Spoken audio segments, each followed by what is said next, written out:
आप लोगों के लिए एक बात शुरू करने से पहले इतना जोर शोर से नारा लगा रहा है तो जरूर कहेंगे कि उसूलों पे आँच आए, उसूलों पे आँच आए तो टकराना जरूरी है।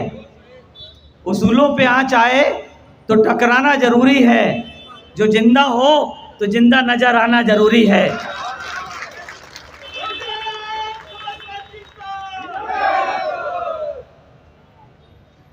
सम्मानित साथियों, दीक्षा भूमि से चैत्य भूमि के आरक्षण बचाओ, संविधान बचाओ, बहुजन समाज बचाओ यात्रा के समापन यानी कि इस सदी के महानायक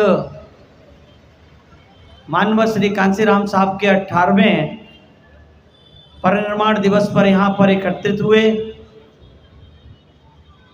आप सभी बहुजन समाज पार्टी के समर्थकों का, आपके जोश और जज्बे को मैं अपने हृदय की गहराइयों से हार्दिक स्वागत, अभिनंदन और वंदन करता हूँ। अपनी बात रखने से पहले मैं बहुजन समाज में जन्मे संतों, गुरुओं, महापुरुषों में विशेष रूप से भारत में सामाजिक क्रांति के पितामह, शिक्षा की ज्योत जलाने वाले महात्मा ज्योतिबा फुले, बहुजनों के आदर्श और भारत में आरक्षण के जनक कुनबी राजा राजऋषि छत्रपति साहू जी महाराज, सही मायने में शोषितों की लड़ाई को पूरे भारतवर्ष में कामयाब बनाने वाले भारतीय संविधान के निर्माता विश्व रत्न बोधि सत्य बाबा साहब डॉक्टर भीमराव अंबेडकर, और उनके बाद इन महापुरुषों के पवित्र कारवां को भारत की बदली हुई परिस्थितियों में एक नई दिशा देने वाले बामसेव, DS4 और बहुजन समाज पार्टी के संस्थापक, इस सदी के महानायक मानवर श्री कांसीराम साहब के चरणों में श्रद्धा सुमन अर्पित करते हुए मैं बहुजन समाज पार्टी की राष्ट्रीय अध्यक्ष, आबादी के हिसाब से इस देश के सबसे बड़े सूबे उत्तर प्रदेश की 4 बार लोकप्रिय, न्यायप्रिय, जनप्रिय मुख्यमंत्री रही, संसद की शेरनी, आयरन लेडी, परम आदरणीय बहन कुमारी मायावती जी को अपना आदर्श और प्रेरणा स्रोत मानते हुए उन्हें अपने हृदय की गहराइयों से कोटि कोटि आभार व्यक्त करता हूं कि उन्होंने मुझ जैसे एक साधारण से कार्यकर्ता को न सिर्फ उत्तर प्रदेश के उच्च सदन विधान परिषद में भेजने का काम किया, बल्कि देश के सर्वोच्च सदन राज्यसभा में बोलने और बैठने का अवसर प्रदान किया। आज इस कार्यक्रम में हमारे साथ मंचासीन इस महाराष्ट्र प्रदेश के ऊर्जावान प्रदेश अध्यक्ष एडवोकेट सुनील डोंगरे जी, मंचासीन उपाध्यक्ष डॉक्टर सिंधे जी, प्रदेश महासचिव और इस कार्यक्रम और इस जोन के इंचार्ज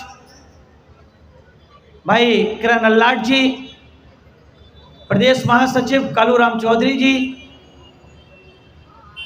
प्रदेश महासचिव रायकवार जी, सिंधे जी, जयकर जी और मंचासीन हमारे समस्त बहुजन समाज पार्टी के पदाधिकारीगण, उपस्थित नौजवान साथियों, बुजुर्गों, दोस्तों और बहनों, आप सबका मैं एक बार पुनः अपने हृदय की गहराइयों से हार्दिक स्वागत, अभिनंदन, वंदन करता हूं कि आप लोगों ने रात दिन मेहनत करके इतनी अच्छी इस श्रद्धांजलि कार्यक्रम को आयोजित करने का काम किया। साथियों, ऐसा नहीं है कि बहुजन समाज का इतिहास स्वर्णिम इतिहास नहीं रहा है। यह अलग बात है कि इस देश की मनुवादी मीडिया हो या फिर मनुवादी लेखकों ने उनको नज़रअंदाज करने का काम किया या अपनी कलम को चलाने की जरूरत नहीं समझी। साथियों, तथागत बुद्ध से लेकर के और मानवर कांसीराम साहब तक एक लंबी फहरिस्त है। मैं साथियों आज अपने मसीहा के परिनिर्वाण दिवस के अवसर पर उपस्थित हूँ, इसलिए मैं ज़्यादा फोकस उनके इस आंदोलन को करने का काम करूँगा। साथियों, मजरूर सुल्तानपुरी की 2 लाइनें हैं कि मैं अकेला ही चला था जानवे मंजिल मगर, मैं अकेला ही चला था जानवे मंजिल मगर, लोग साथ आते गए और कारवां बनता गया।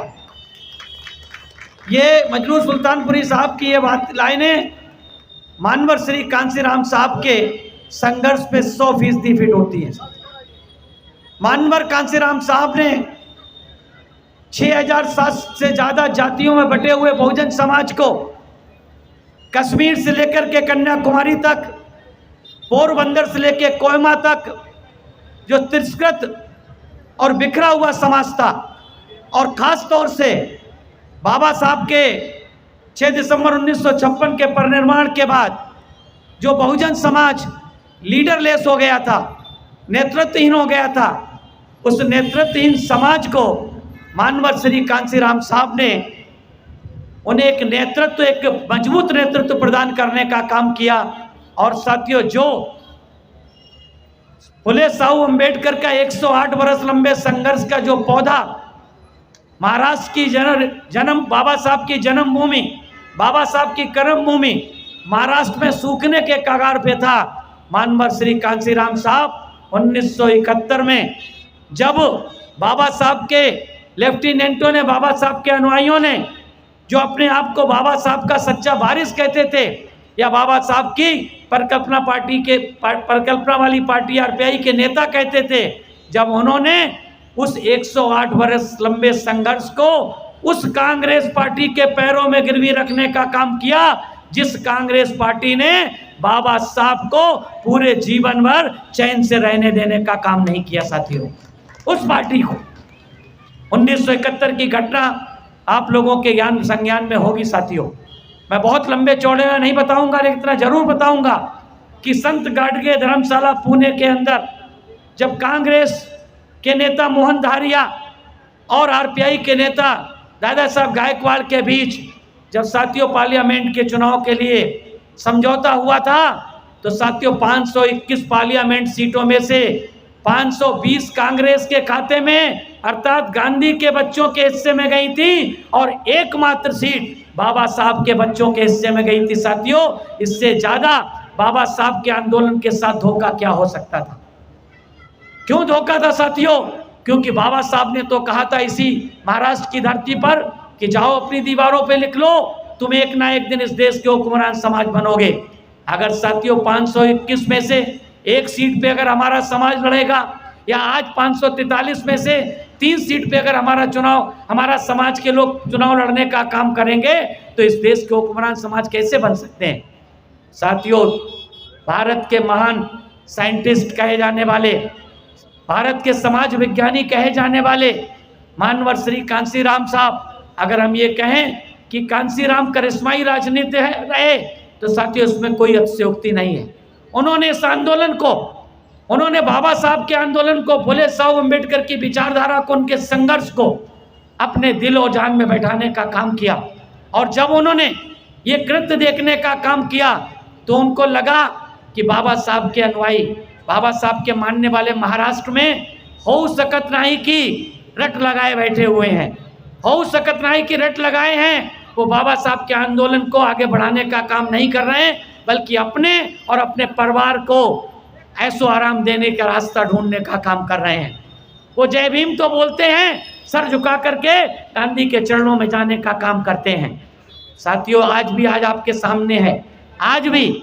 लेकिन मैं साथियों ये क्यों बताना चाह रहा हूं आपको कि इस महान साइंटिस्ट ने, इस महान समाज विज्ञानी ने साथियों, इस महान समाज रसायन शास्त्री ने साथियों, इस व्यक्ति ने इस समाज में जो 15 वर्षों से लगभग बाबा साहब के परिनिर्वाण के बाद 15 वर्षों से जो समाज लीडरलेस हो गया था, उस लीडरलेस समाज को नेतृत्व प्रदान करने का संकल्प लेने का काम किया। और संकल्प लेने का काम कैसे किया कि उन्होंने बाबा साहब की बताए रास्ते पे चलकर लेने का काम किया। बाबा साहब ने शेड्यूल कास्ट फेडरेशन को समाप्त करने के बाद आरपीआई की परिकल्पना की और कुदरत ने हमारे बीच से हमारे मसीहा को बहुत जल्दी 6 दिसंबर 1956 को ले लिया, उठा लिया। साथियों, उनको मौका नहीं मिला कि उनकी परिकल्पना वाली पार्टी आरपीआई का जन्म हो सकता था, बर्थ ऑफ आरपीआई हो सकती थी, वो मौका नहीं मिला। और साथियों, वो हम लोगों के बीच से चले गए और एक विशाल बहुजन समाज को वो साथियों लीडर लेस हो गया। ऐसा नहीं था कि बाबा साहब ने अपने जीते जी अपने लोगों को तैयार नहीं किया था, तैयार करने का काम किया था। लेकिन साथियों, जिन लोगों को तैयार किया था उन लोगों ने बाबा साहब के साथ विश्वासघात करने का काम किया। उनके आंदोलन को, फुले साहू अम्बेडकर के आंदोलन को, जो 108 वर्ष लंबा 1848 से लेकर 1956 तक का आंदोलन था साथियों, उसके साथ विश्वासघात करने का काम किया। कहने को साथियों, हम लोग इन महापुरुषों के नाम पर, उनके पुतले की एक उंगली टूट जाने के नाम पर साथियों लड़ने मरने पर उतारू हो जाते हैं। लेकिन साथियों, हम उनके बताए रास्ते पर चलने के लिए आज़ादी के 75 साल से ज़्यादा बीत जाने के बाद भी पूरी तौर से तैयार नहीं हो पाए साथियों। जबकि इस मसीहा ने साथियों उस बिखरे, तिस्कृत और बिखरे हुए समाज को एकत्रित होने का संकल्प लिया और संकल्प लिया कि मैं कोई अपना घर नहीं बसाऊंगा, और संकल्प लिया कि मेरा संपूर्ण बहुजन समाज मेरा परिवार होगा, मैं परिवार के किसी खुशी या गम के मौके पर घर नहीं जाऊंगा। और साथियों, जो संकल्प लिया उस संकल्प को उनने जीते जी ही नहीं, अपने साथियों अंतिम सांस तक उस संकल्प को निभाने का काम किया। साथियों, बाबा साहब के उस बताई हुई बात को, जिन्होंने 18 मार्च 1956 को आगरा के रामलीला मैदान पर कहा था कि मुझे पढ़े लिखे लोगों ने धोखा दिया है। साथियों, उन पढ़े लिखे लोगों को मानवर कांसीराम साहब ने सोचा कि आखिर बाबा साहब ने ऐसा क्यों कहा कि मुझे पढ़े लिखे लोगों ने धोखा दिया है। साथियों, जब उन्होंने बहुत गहन अध्ययन किया तो इस निष्कर्ष पे पहुंचे कि बाबा साहब को समय अभाव के कारण उन्हें नॉन पॉलिटिकल रूट्स को मजबूत करने का मौका नहीं मिला, गैर राजनीतिक जड़ों को मजबूत करने का मौका नहीं मिला, क्योंकि उन्हें लाखों मुसीबतों का सामना करना पड़ा, लाखों विरोधियों का सामना करना पड़ा। इसलिए उनको जो गैर राजनीतिक जड़ें थीं उनको मजबूत करने का मौका नहीं मिला। और इस साइंटिस्ट ने, इस वैज्ञानिक ने उन गैर राजनीतिक जड़ों को कहाँ खोजने का काम किया? उन्हीं पढ़े लिखे लोगों में खोजने का काम किया, जिन पढ़े लिखे लोगों ने कहा था, बाबा साहब ने जिनके बारे में कहा था कि उन्होंने मुझे पढ़े लिखे लोगों ने धोखा दिया। और उन्होंने उस 1971 वर्ष में ही उन्होंने ये परिकल्पना कर ली कि हमें इस देश में 17 साढ़े लाख जो कर्मचारी अधिकारी SC ST के हैं, OBC के हैं, उनको एकत्रित करके फुले साहू अम्बेडकर की विचारधारा के संघर्ष को बता करके उन्हें इकट्ठा करके उनकी गैर राजनीतिक जड़ों को मजबूत करने का काम करेंगे। और उनके माध्यम से एक ऐसा संगठन बनाएंगे जो नॉन पॉलिटिकल होगा, नॉन एजुटेशनल होगा, नॉन रिलीजियस होगा। और उस संगठन का नाम साथियों उन्होंने 6 दिसंबर 1978 को जब साथियों दिल्ली में बनाने का काम किया था, तो उसको साथियों किस आधार पे बनाया? Pay back to society, go back to society, see back to society. 6 दिसंबर 1973 को जिस आंदोलन को उन्होंने, जो 1971 से स्टार्ट हुआ था, उस आंदोलन को उन्होंने 1978 में जाकर के साथियों 7 साल के लंबे संघर्ष के बाद हजारों कैडर कैंप के माध्यम से लाखों की संख्या में उन्हें लोगों को छोटी छोटी मीटिंगों के माध्यम से तैयार करने का काम किया। और जब 2.5 लाख से ज़्यादा कर्मचारियों और अधिकारियों को उन्होंने उसमें एनरोल्ड करने के लिए तैयार कर लिया, तो 6 दिसंबर 1978 को साथियों दिल्ली में उन्होंने बर्ता बामसेफ देने का काम किया, बामसेफ को साथियों जन्म देने का काम किया। और उसके संस्थापक सदस्य बनने, अध्यक्ष बनने के साथ साथ उन्होंने साथियों उसको non political, non educational, non religious बनाने का काम किया। और बामसेफ की एक परिभाषा देने का काम किया कि BAMCEF is an organization by the employees, of the employees, but not for the employees. वो कर्मचारियों का आंदोलन है, कर्मचारियों के द्वारा है, लेकिन कर्मचारियों के हितों के लिए नहीं है। लोगों ने पूछा उनसे कि साहब आखिर वो आंदोलन किसके लिए है? मानवर कांसीराम साहब ने कहा ये आंदोलन सामाजिक उपयोगिता के लिए होगा, सामाजिक उपयोगिता के लिए होगा। यानी कि आप जिस समाज में पैदा हुए, बाबा साहब ने उनके बारे में कहा आपकी रिस्पॉन्सिबिलिटी है जिस समाज में आप पैदा हुए उस समाज की उन्नति और तरक्की के लिए अपनी आमदनी का 5% भाग, टोटल आमदनी का 5% भाग इस मूवमेंट को देकर के, उस समाज के उस मूवमेंट को देकर के, जो मूवमेंट इस समाज को तैयार करने का, उनकी तरक्की के लिए तैयार करने का काम करता है। मानवर कांसीराम साहब ने उसी परिकल्पना को साकार करके कहा कि ये सामाजिक उपयोगिता का है कि आप जिस समाज में पैदा हुए उस समाज के लिए आपकी रिस्पॉन्सिबिलिटी बनती है, पे बैक टू सोसाइटी की जिम्मेदारी बनती है। साथियों, इन जातियों साथियों 6000 से ज़्यादा जाति और जात में बटी हुई थी, उनको इकट्ठा करना आसान काम नहीं था। जिस समाज को बिखरा हुआ तिरस्कृत समाज था उसको इकट्ठा करना कठिन काम था, और कठिन काम साथियों इसलिए था क्योंकि साथियों संपूर्ण ताकत लगा करके जब हम किसी आंदोलन को लेकर के चलते हैं और उस आंदोलन में अगर बिखराव दिखाई देता है, क्योंकि साथियों भारत में हमेशा से ऐसा होता रहा है, बाबा साहब के समय ऐसा होता रहा। बाबा साहब को के पीछे इस देश की मनुवादी ताकतों ने उन लोगों को लगाने का काम किया था जो बाबा साहब के अपने समाज के थे, अपने समाज से ताल्लुक साथियों SC ST के, आज के SC ST के, उस समय के अछूत समाज से ताल्लुक रखने वाले लोग थे, उनकी टांग खींचने के लिए किया था। साथियों चाहे बाबा साहब को चुनाव में हराने से लेकर के हो, आखिर वो कौन लोग थे, किनके क़यादत तैयार किए गए लोग थे? साथियों बाबा साहब के लंबे समय के बाद साथियों जो तिरस्कृत बिखरे समाज था, क्यों साथियों बिखरा हुआ था? क्योंकि बाबा साहब के पीछे भी इस देश की मनुवादी ताकतों ने लोगों को लगाने का काम किया था। ठीक उसी तरीके से उन्होंने मानवर कांसीराम साहब के पीछे भी लगाने का काम किया था, और मानवर कांसीराम साहब के बनाए हुए उस बामसेब के आंदोलन को साथियों कांग्रेस पार्टी ने तोड़ने का काम किया था। जिस बामसेब को मानवर कांसीराम साहब ने नॉन रजिस्टर्ड आंदोलन बनाने का काम किया था कि अगर कोई भी सरकारी कर्मचारियों का संगठन अगर रजिस्टर्ड हो जाएगा तो उनको आसानी से आइडेंटिफाई किया जा सकता है, और जब वो आइडेंटिफाई हो जाएंगे सरकार उन पर दबाव बना सकती है। इसलिए मानवर कांसीराम साहब की सोच थी कि हम अपने इस आंदोलन को, इस मूवमेंट को, इस ऑर्गेनाइजेशन को हम रजिस्टर्ड कराने का काम नहीं करेंगे। और रजिस्टर्ड कराने वाले में कौन लोग थे आप लोग अच्छी तरीके से जानते हैं। मैं उनका नाम लेकर के इतनी बड़ी संख्या में उनको पहचानवाने का काम नहीं करना चाहता हूं। साथियों मैं सिर्फ इतना बताना चाहता हूं कि मानवर कांसीराम साहब के जो अति निकट करीबी थे, या उस समय जो बाबा साहब के अति निकट करीबी बनते थे, उन्हीं लोगों ने बाबा मानवर साहब को भी धोखा देने का काम किया, लेकिन मानवर कांसीराम साहब ने हिम्मत हारने का काम नहीं किया। और जिन्होंने मानवर साहब के आंदोलन को तोड़ने का काम किया था उनको सबक भी सिखाने का काम किया मानवर कांसीराम साहब ने। साथियों तोड़ने का काम किया था राजीव गांधी की 5 मेंबर की कमेटी ने, जिसमें साथियों आपके महाराष्ट्र के नेता भी शामिल थे।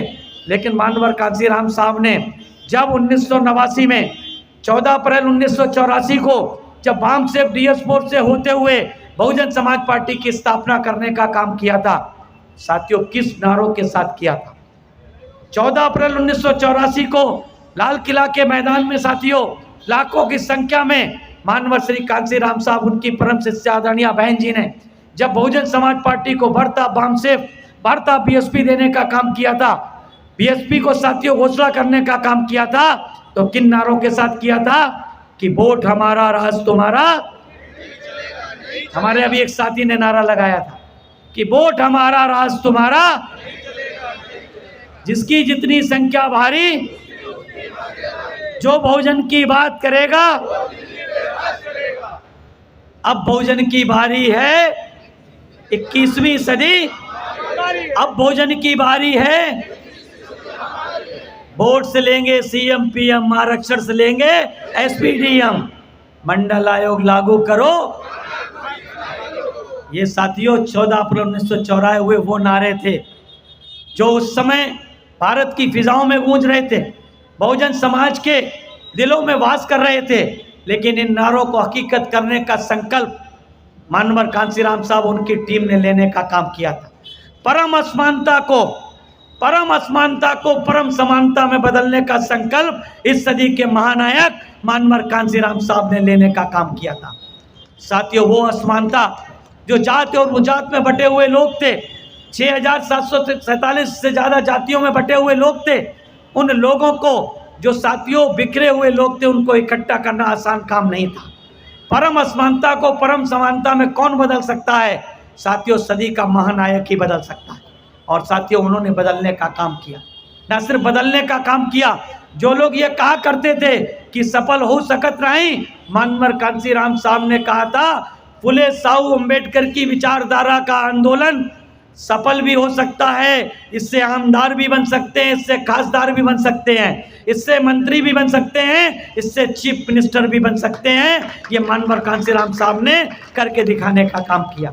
और जब मात्र 5 साल की मात्र पार्टी, पहले तो अगर हम कहें मात्र 8-9 महीने की पार्टी, 14 अप्रैल 1984 को बनी पार्टी को श्रीमती इंदिरा गांधी की हत्या के बाद जैसे ही पहले चुनाव हुए, बीएसपी मात्र 8-9 महीने की पार्टी थी। साथियों, उस 8-9 महीने की पार्टी ने साथियों 1957 में 1957 में 3 अक्टूबर 1957 में जो आरपीआई बनी थी, और आरपीआई के जितने हिस्से थे उन सारे हिस्सों से मिला करके भी मात्र 9 महीने की पार्टी ने ज़्यादा वोट लेने का काम किया था। साथियों, और 5 साल की पार्टी 84 के बाद जो 89 में जब पार्टी पहुंची और 89 में साथियों चुनाव हुए, और 89 में जब चुनाव हुए तो बहुजन समाज पार्टी ने 89 में चुनाव होने के बाद बहुजन समाज पार्टी ने साथियों 3 मेंबर ऑफ पार्लियामेंट आदरणीय बहन जी के नेतृत्व में बिजनौर से खुद जीती।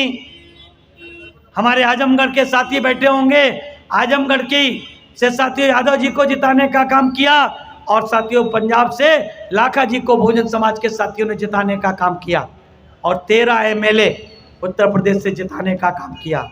जब 3 मेंबर ऑफ पार्लियामेंट बन गए और बीपी सिंह जी की अल्पमत की सरकार बन गई, राजीव गांधी जी की सरकार चली गई, और राजीव गांधी की जब सरकार चली गई, यानी कि दिल्ली का मुगल जब दिल्ली का रोड मास्टर बन गया, जब दिल्ली के मुगल को मानवर कांसीराम साहब ने दिल्ली का रोड मास्टर बना दिया, तो रोड मास्टर की हैसियत से जब कांसीराम साहब से वो मिले और उन्होंने कहा कि कांसीराम जी आपको क्या मिला?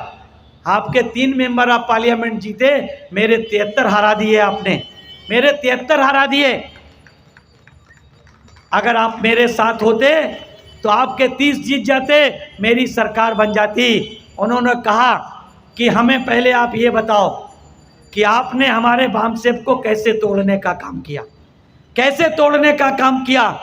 जब उन्होंने बताया तब मानवर कांसीराम साहब ने कहा ठीक है, 89 के लिए इतना काफ़ी है, आगे की आगे देखने का काम करेंगे।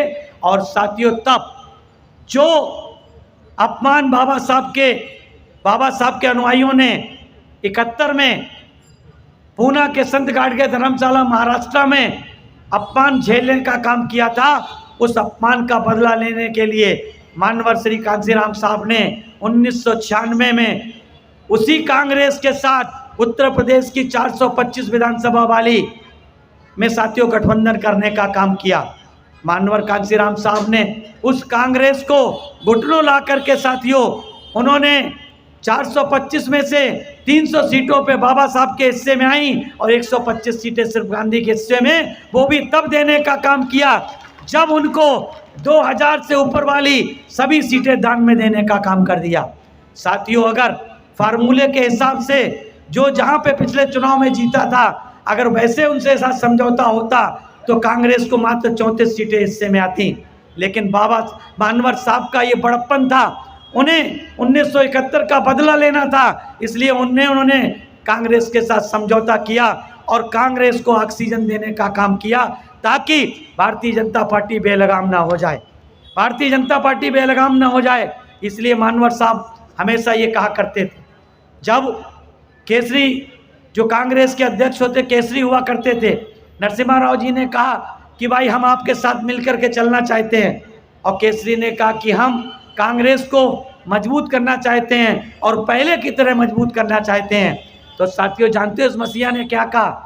हम पहले की तरह मजबूत नहीं होने देंगे। उन्होंने कहा क्यों?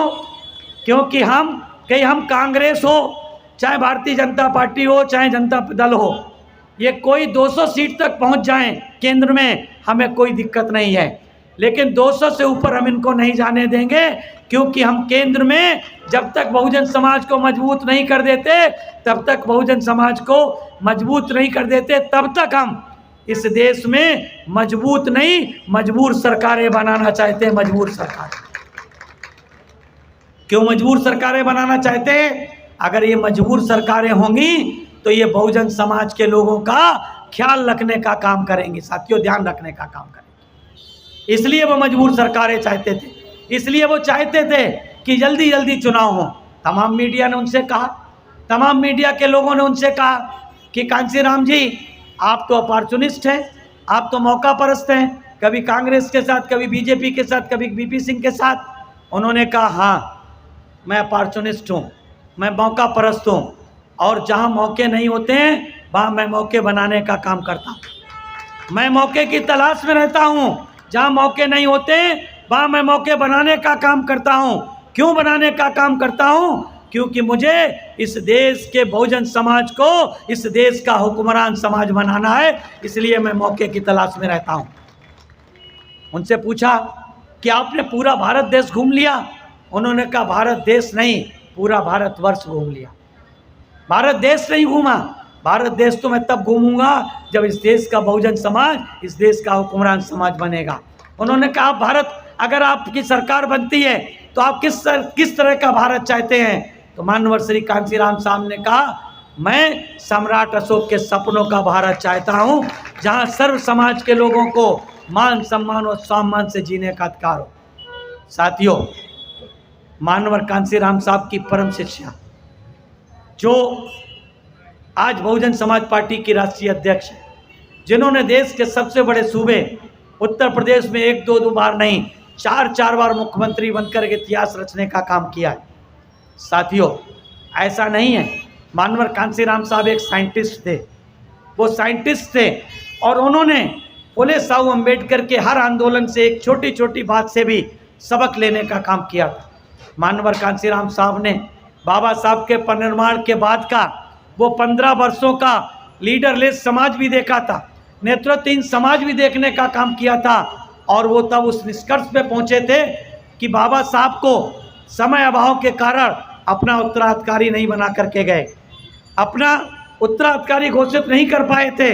यही कारण था कि बाबा साहब के परिनिर्वाण के बाद एक पवित्र आंदोलन बाबा साहब की जन्मभूमि, बाबा साहब की कर्मभूमि में ही सूखने लगा था। साथियों इसलिए उन्होंने अपने जीते जी सैकड़ों लोगों को तैयार करने का कांसीराम साहब ने काम किया, और जो लोग बाबा साहब, मानवर कांसीराम साहब बाबा साहब से सीख लेकर के जिन लोगों को तैयार कर रहे थे अपने आंदोलन के लिए, अपने उत्तराधिकारी के लिए, साथियों उनकी वो परीक्षा ले रहे थे, पल पल पे परीक्षा लेते थे। और साथियों जब उन्होंने देखा कि कोई भी व्यक्ति उनकी कसौटी पे खरा नहीं उतरा है, और आदरणीय बहन जी उनकी कसौटी पे खरी उतरी, तब मानवर श्री कांसीराम साहब ने ऐसे ही ऑल ऑफ सडन आंख मींच करके मानवर कांसीराम साहब ने बहन जी को अपना एकमात्र उत्तराधिकारी घोषित नहीं किया था, बल्कि उनको कदम कदम पे उनकी परीक्षा लेने का काम किया। पहली परीक्षा उन्होंने बहुजन समाज पार्टी बनते ही कैराना की लोकसभा सीट पे तैयारी करने के लिए भेजा, जहां आदरणीय बहन जी ने पूरे देश भर में लगभग 300 जो लोकसभा के प्रत्याशी चुनाव लड़े थे, उनमें सबसे ज़्यादा वोट 44,443 वोट लेकर के नंबर 1 पे रहने का काम किया। उसके बाद बिजनौर के लोकसभा के बाई इलेक्शन में मीरा कुमार के सामने 67,000 वोट लेकर के मीरा कुमार को नाको चने चबाने का काम किया।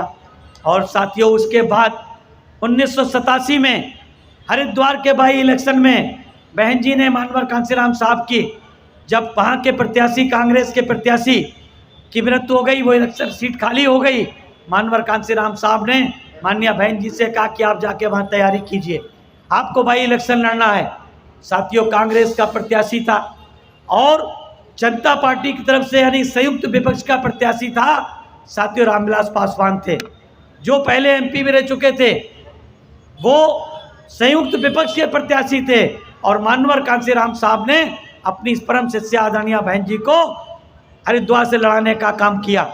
और साथियों, आपको पता है मानवर कांसीराम साहब के जो चुनाव लड़ाने की तरीका था, उसके आधार पे बहन जी ने चुनाव लड़ा और साथियों मात्र कुछ हजार वोटों से हार करके साथियों रामविलास पासवान की जमानत जब्त कराने का काम आदरणीय बहन जी ने 1987 में किया था। तब इस मसीहा ने कहा था कि अगर हमारे पास 1 लाख रुपया और होता तो हम मायावती जी को, बहन जी का नाम लिया, कि उनको 87 में ही मेंबर ऑफ पार्लियामेंट बनाने का काम कर देते, क्योंकि मानवर कांसीराम साहब ने बहन जी से वादा किया था कि हम आपको एक आईएएस बनने से रोकने का काम इसलिए कर रहे हैं कि आपके पीछे सैकड़ों आईएएस आपके आगे पीछे फाइल लेकर के खड़े रहें। साथियों, इस मसीहा ने जो कहा, जो संकल्प लिया, उसको करके दिखाने का काम किया। साथियों, माननीय बहन जी को पहले एमपी बनाने का काम किया और वीपी सिंह की सरकार को समर्थन देकर के बाबा साहब को भारत रत्न दिलाने का काम किया, मंडल कमीशन की रिपोर्ट को लागू कराने का काम किया। आज साथियों कोई भी क्रेडिट ले ले, आज कोई भी क्रेडिट ले ले, आज साथियों महाराष्ट्र के आरपीआई के लोग क्रेडिट ले सकते हैं, आज तमाम बिहार के तमाम पार्टियों के लोग क्रेडिट ले सकते हैं, लेकिन सच्चाई ये है बाबा साहब के परिनिर्वाण के बाद यानी कि 1990 तक साथियों अपमानित किया गया। कांग्रेस पार्टी के द्वारा, जनता पार्टी के द्वारा, भारतीय जनता पार्टी के द्वारा, तमाम पार्टियों के द्वारा अपमानित किया गया। क्यों किया गया? बाबा साहब को, जिन्होंने दुनिया के सबसे बड़े लोकतांत्रिक देश का संविधान लिखा, लेकिन उनको सम्मानित करने का काम नहीं किया, उन्हें भारत रत्न से नवाजने का काम नहीं किया। क्योंकि साथियों वो भारत रत्न से बाबा साहब को कैसे नवाज सकते थे जिन्होंने बाबा साहब के नाम पर मराठवाड़ा यूनिवर्सिटी में केवल बाबा साहब के आगे डॉक्टर भीमराव अंबेडकर मराठवाड़ा यूनिवर्सिटी जोड़ने का काम नहीं किया। क्या वो लोग बाबा साहब को भारत रत्न दे सकते थे? साथियों, ये वही कांग्रेस है जिसने बाबा साहब को अपमानित किया, बाबा साहब को संविधान में दिए गए अधिकारों को उनके लोगों को देने का काम नहीं किया। क्यों नहीं किया? क्योंकि वो बाबा साहब से ज्वेलसी रखते थे, इसलिए उन्होंने बाबा साहब को सम्मानित नहीं किया। लेकिन जब Bahujan Samaj party 3 member of parliament चुन करके आ गई, तो साथियों इसी कांग्रेस पार्टी ने बाबा साहब को 1994 में साथियों बाबा साहब की उस यूनिवर्सिटी का नाम मराठवाड़ा यूनिवर्सिटी में जोड़ने का काम कर दिया। लेकिन उससे पहले वो उत्तर प्रदेश में जाकर के बाबा साहब के नाम पे यूनिवर्सिटी बनाने चले गए और उन्होंने कांसीराम जी को बोला कि कांसीराम जी, हम बाबा साहब के नाम पर एक केंद्रीय विश्वविद्यालय लखनऊ में बनाने जा रहे हैं। राजीव गांधी जी ने कहा आप आमंत्रित हैं। मानवर साहब ने कहा कि ये मांगनी तो महाराष्ट्र के लोगों की थी, अगर इस मांगनी को महाराष्ट्र में पूरा करते तो मैं जरूर वहाँ आता, क्योंकि आप उत्तर प्रदेश में पूरा करने का मतलब जो उत्तर प्रदेश के लोग राजनीतिक सत्ता की मास्टर चाबी की तरफ अपना हाथ बढ़ाने का काम कर रहे हैं, आप उस चाबी को छिपाना चाहते इस यूनिवर्सिटी के नाम पर। इसलिए उन्होंने अपने लोगों को आगाह करने का काम किया, उनको समझाने का काम किया कि आप यूनिवर्सिटी के चक्कर में मत आओ, आप सत्ता के चक्कर में आओ, आप शासन सत्ता में आओ। आप शासन सत्ता में होंगे तो एक यूनिवर्सिटी का नाम नहीं परिवर्तित करेंगे, अपने बाबा साहब के नाम पर, महापुरुषों के नाम पे सैकड़ों यूनिवर्सिटियां बनाने का काम करेंगे। साथियों, ये मानवर कांसीराम साहब ने कहा नहीं था, करके दिखाने का काम किया। 3 जून 1995 को जब उनकी परम शिष्या ने बहुजन समाज पार्टी की मुख्यमंत्री के रूप में उत्तर प्रदेश में शपथ लेने का काम किया, देश और दुनिया की मीडिया वहाँ इकट्ठी थी, क्योंकि साथियों एक अजूबा हो रहा था। बाबा साहब के वोट की ताकत से एक अजूबा हो रहा था। एक दलित की बेटी आर्यावर्त में मुख्यमंत्री के पद की शपथ लेने जा रही थी, एक अजूबा होने जा रहा था। देश की पहली दलित की बेटी मुख्यमंत्री बनने जा रही थी, एक अजूबा था। इसलिए देश की मीडिया नहीं, दुनिया की मीडिया एकत्रित थी। और साथ ही मनुवादी मीडिया ने बहन जी को घेरने के लिए पूछा कि बहन जी आपकी सरकार की पहली प्राथमिकता क्या होगी। तो साथियों, उन्होंने सोचा कि बहन जी नौसिखिया होंगी, ये कह देंगी हमारी प्राथमिकता दलितों की होगी, हमारी प्राथमिकता पिछड़ों की होगी। बहन जी ने एक मजे हुए राजनीतिक की तरह, एक मजे हुए खिलाड़ी की तरह उनको जवाब देने का काम किया और कहा कि मेरी सरकार की पहली प्राथमिकता होगी मेरे प्रदेश में रहने वाले सभी जाति वर्ग मजहब के लोगों की जान माल और मजहब की सुरक्षा की गारंटी मेरी सरकार की पहली प्राथमिकता होगी। याद करके देखिए सर, दिमाग पे जोर डाल के देखिए, किसी प्रदेश के मुख्यमंत्री ने क्या अपने प्रदेश के लोग रहने वाले लोगों की जान माल मजहब की सुरक्षा की गारंटी आज तक देने का काम किया है? आपके महाराष्ट्र के किसी मुख्यमंत्री ने अपनी जनता को ये कहा हो कि आपकी जान माल की सुरक्षा की गारंटी मैं देता हूं? अगर साथियों कहा होता तो आपके प्रदेश से लेकर देश के हर प्रदेश में सांप्रदायिक दंगे नहीं होते। साथियों, एकमात्र मुख्यमंत्री ऐसी बहन जी नहीं जिनके चारों बार के शासनकाल में देश के सबसे बड़े सूबे 20% से ज़्यादा आबादी वाले अल्पसंख्यक समाज के यानी कि मुस्लिम समाज के लोगों को जान माल सुरक्षा की गारंटी अपनी चारों बार की सरकार में देने का काम किया। कैसे साथियों? शासन के बल पे। क्योंकि सरकार साथियों कैसे चलती है? इकबाल से चलती है। जिसका इकबाल बुलंद होता है वही शासन सत्ता चला सकता है। यही डर साथियों इस देश के मनुवादियों के दिमाग में बैठ गया। 4 बार 4.5 महीने की सरकार, 6 महीने की सरकार, 15 महीने की सरकार। माननीय बहन जी ने 4.5 महीने में 4.5 साल का काम करके दिखाया, 6 महीने में 6 साल का काम करके दिखाया, 15 महीने में लगभग 15 वर्षों का काम करके दिखाया। और जब 5 साल की पूर्ण बहुमत की अपने दम पे 17 वर्षों के बाद किसी राजनीतिक पार्टी द्वारा एब्सोल्यूट मेजॉरिटी की सरकार बनाई तो 5 साल में 50 वर्षों का कार्य करके उत्तर प्रदेश में दिखाया। साथियों, आपको पता है इस देश में एकमात्र प्रदेश उत्तर प्रदेश ऐसा है जहां पर SC ST को प्राइवेट सेक्टर में रिजर्वेशन मिलता है? कोई प्रदेश ऐसा? कोई प्रदेश ऐसा है जहां पर सरकारी कॉन्ट्रैक्ट में किसी प्रदेश ने रिजर्वेशन देने का काम किया हो? कोई प्रदेश ऐसा है जिसने अपनी गरीब की बेटी को लखपति बनाने का काम किया हो? कोई प्रदेश ऐसा है जहां पर किसी मुख्यमंत्री ने 2 कमरे के पक्के मकान शहरों में और गाँव में स्कूल, पानी, अस्पताल सारी व्यवस्था करके हर गरीब को 2 कमरे के पक्के मकान देने का काम किया हो? है कोई ऐसा? पहली मुख्यमंत्री ऐसी थी आदरणीय बहन जी जिन्होंने 2 कमरे के पक्के मकान दिए, गरीब की बेटी को लखपति बनाने का काम किया। किसी भी गरीब की बेटी हो, ब्राह्मण की हो, क्षत्रिय की हो, वैश्य की हो, दलित की हो, पिछड़े की हो, मुस्लिम की हो, ईसाई की हो, सिख की हो, किसी के अगर गरीब के घर में बेटी पैदा हुई, उसके पैदा होते ही उस जिले का कलेक्टर या तो खुद या अपने नुमाइंदे को भेज के उसे 1 लाख का सर्टिफिकेट दे देता था। कहता कि जब 18 साल की होगी तो आपकी बिटिया को 1 लाख रुपया मिलेगा। यानी कि जब वो शादी लायक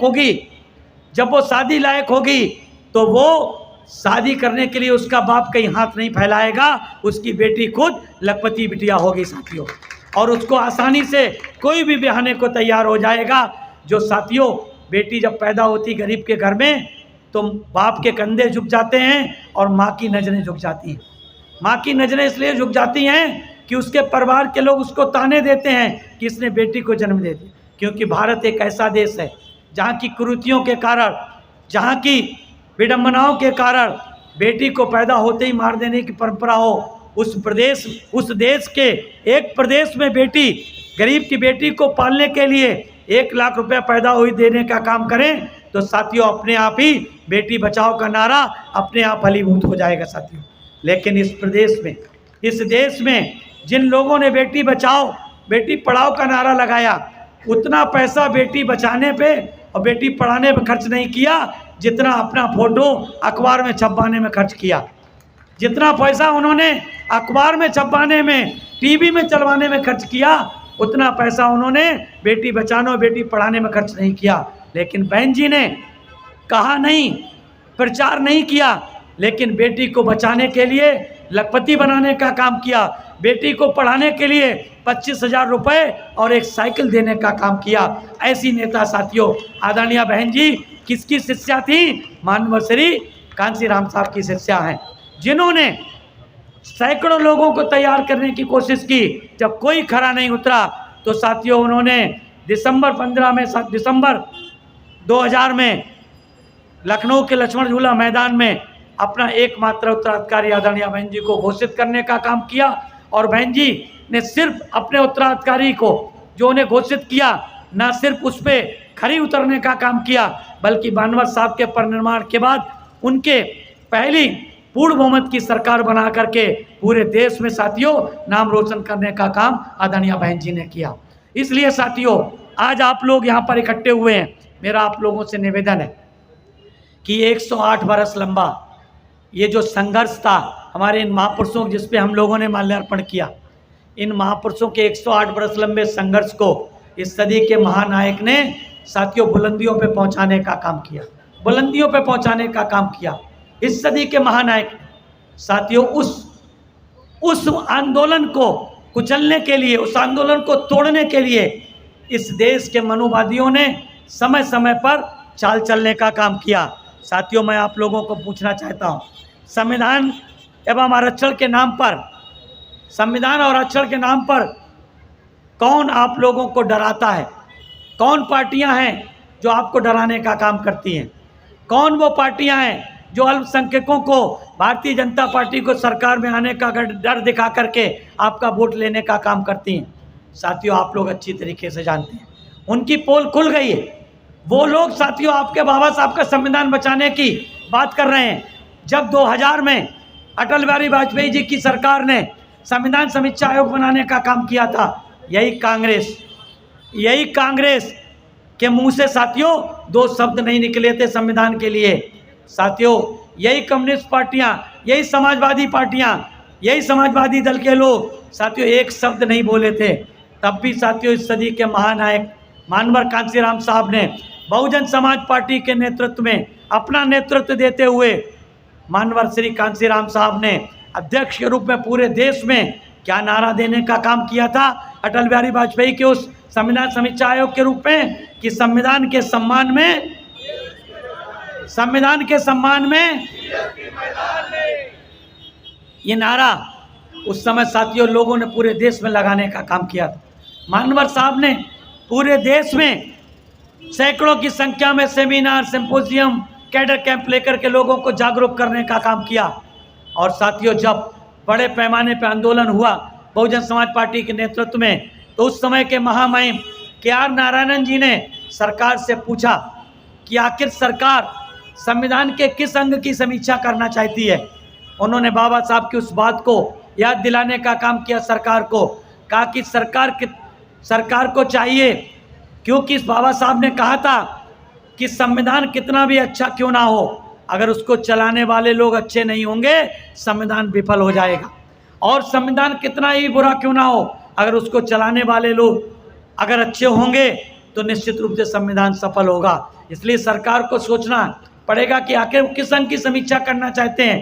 तब बहुजन समाज पार्टी के डर की बदौलत वाजपेयी जी की सरकार को उस संविधान समीक्षा आयोग को ठंडे बस्ते में डालने का काम किया।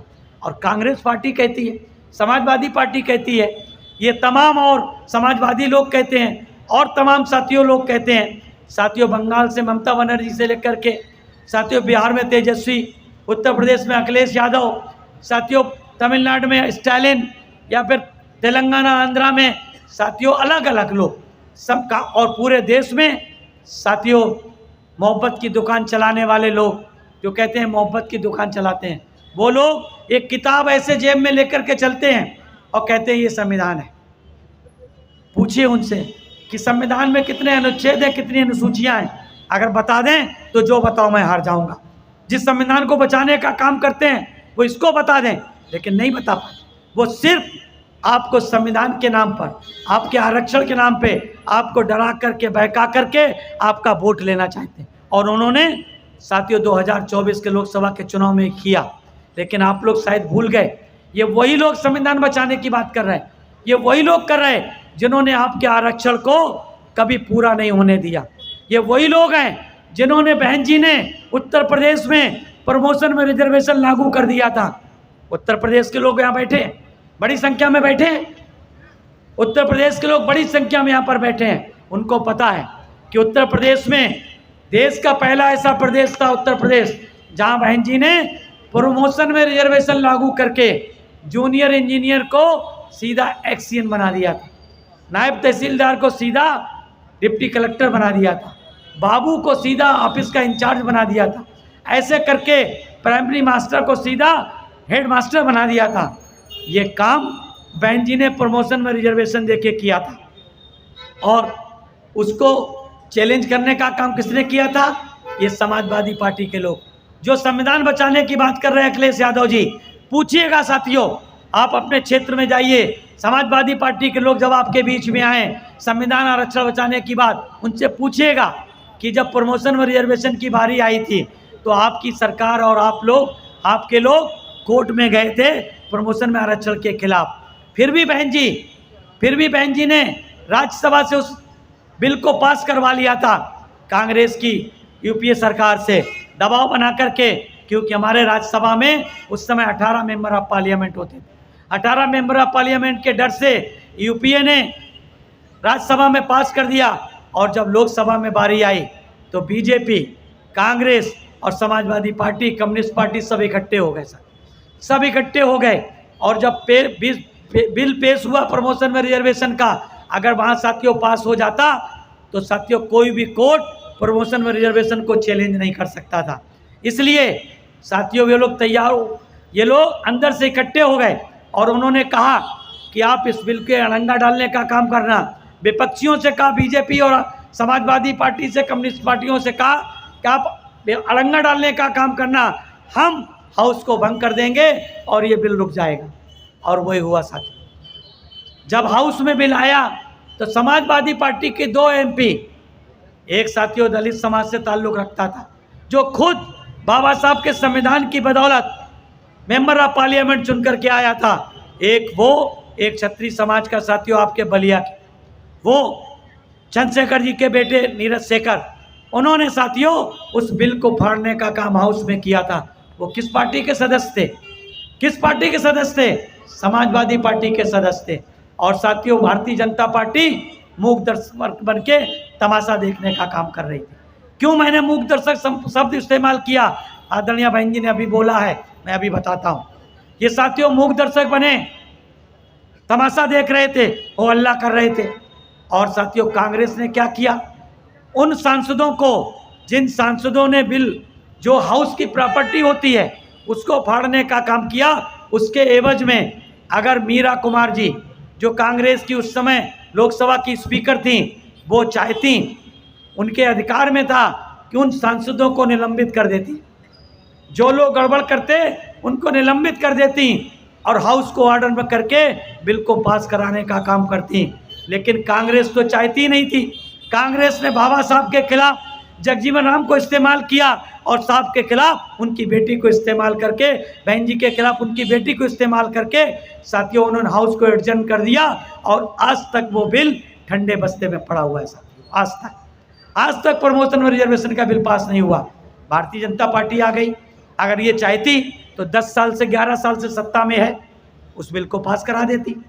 भारतीय जनता पार्टी उस समय मूक दर्शक बन गई। और जब सुप्रीम कोर्ट ने एक बार फिर हमारे आरक्षण पे कुठाराघात करने का काम किया, सुप्रीम कोर्ट ने एक बार फिर सोची समझी साजिश के तहत कुठाराघात करने का काम किया, तो साथियों जो संविधान की किताब लेकर के आपके लोगों के बीच में वोट मांगने आए थे, क्या उन्होंने आपके आरक्षण के संबंध में सुप्रीम कोर्ट के निर्णय पर एक शब्द बोलने का काम किया? राहुल गांधी ने बोला, खड़गे ने बोला, सोनिया जी ने बोला, प्रियंका जी ने बोला, अखिलेश यादव ने बोला, शरद पवार ने बोला?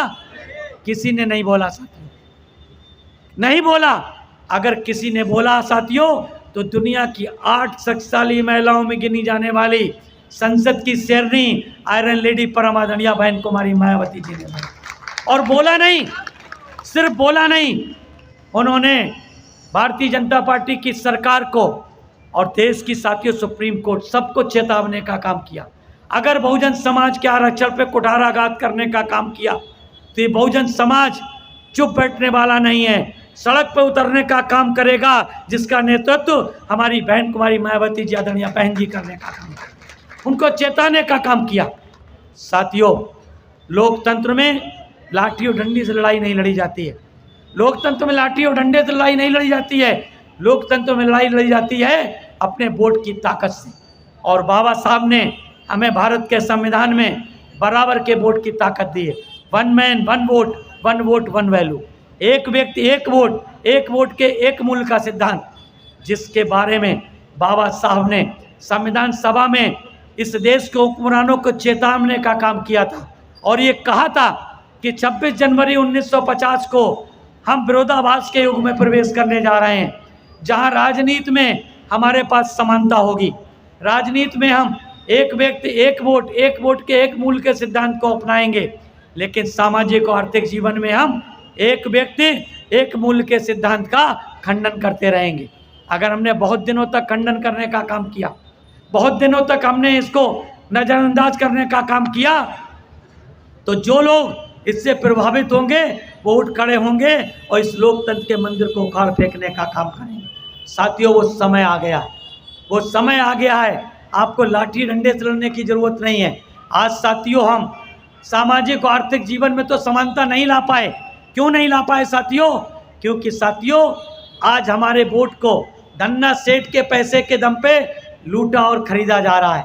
धन्ना सेठ के पैसे के दम पे इन उद्योगपतियों, पूंजीपतियों के, जिनसे ये पार्टियां साथियों चंदा लेती हैं। और आप लोगों को पता है 16,000 करोड़ से ज़्यादा इलेक्टोरल बॉन्ड के नाम पर साथियों इस देश की तमाम राजनीतिक पार्टियों ने पैसा लेने का काम किया।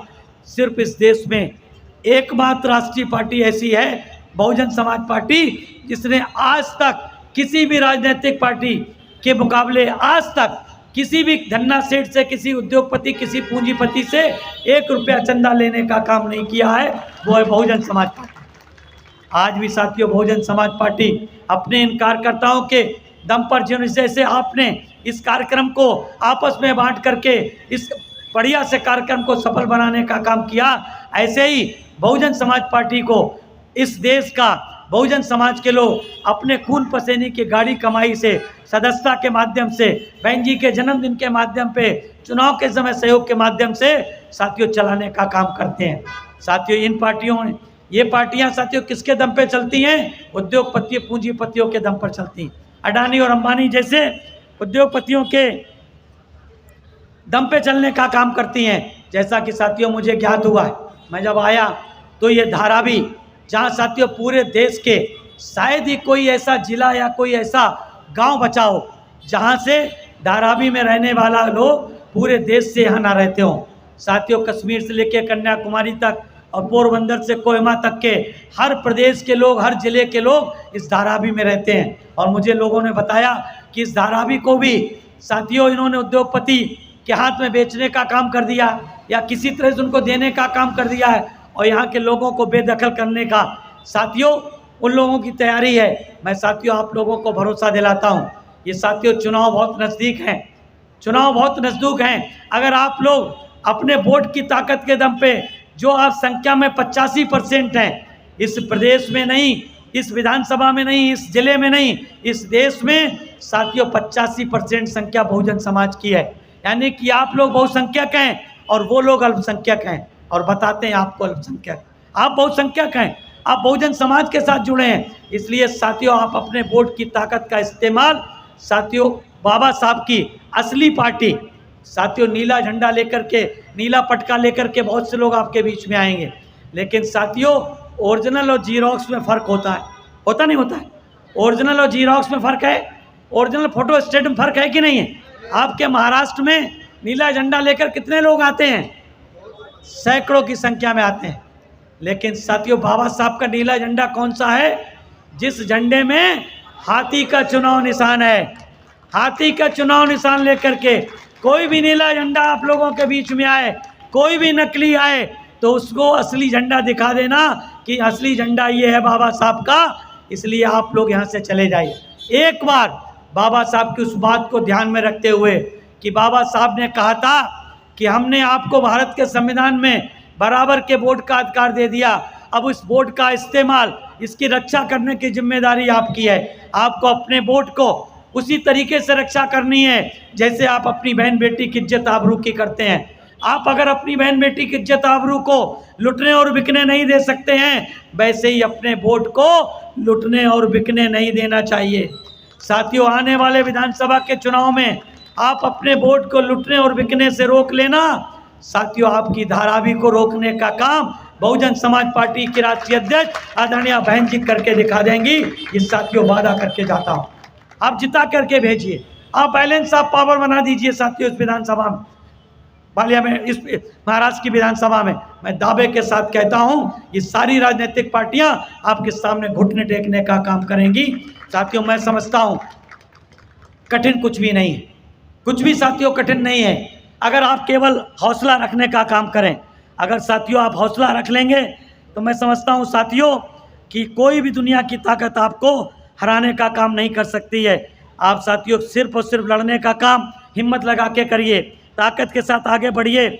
और साथियों इस बात को याद रखिए कि मुश्किल नहीं है कुछ दुनिया में, मुश्किल नहीं है कुछ दुनिया में, तू जरा हिम्मत तो कर। मुश्किल नहीं है कुछ दुनिया में, तू जरा हिम्मत तो कर। ख्वाब बदलेंगे हकीकत में, बस तू जरा कोशिश तो कर, बस तू जरा कोशिश तो कर। आंधियां सदा चलती नहीं, मुश्किलें सदा रहती नहीं। आंधियां सदा चलती नहीं, मुश्किलें सदा रहती नहीं।